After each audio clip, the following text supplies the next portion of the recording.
بنتي دي كانت بتجري ومستعجله وقلقانه جدا، فوقفت فجاه قدام عربيه. فالست صاحبه العربيه بتقول لها: يا بنتي انت بتعرضي نفسك للخطر كده. قالت لها: معلش، اصل انا عندي امتحان ومستقبلي هيضيع، ممكن توصليني؟ قالت لها: يا بنتي دي مش عربيتي، انا بشتغل في شركه وفي واحده طالبه توصيله، تيجي بس ونستأذنها. فجت الست ركبت العربيه، فالبنت قالت لها: ممكن اركب معاكم؟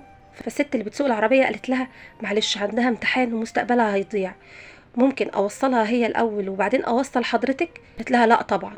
فالبنت قالت لها: انا مستعده ادفع حساب التوصيله بتاعت حضرتك. قالت لها: لا طبعا، انا طالبه العربيه دي مخصوص عشان تبقى ليا لوحدي، وعلى فكره انا مش مستعجله ولا حاجه. فالست اللي بتسوق قالت لها: يعني ده اخر كلام عندك؟ طيب التوصيله ملغيه.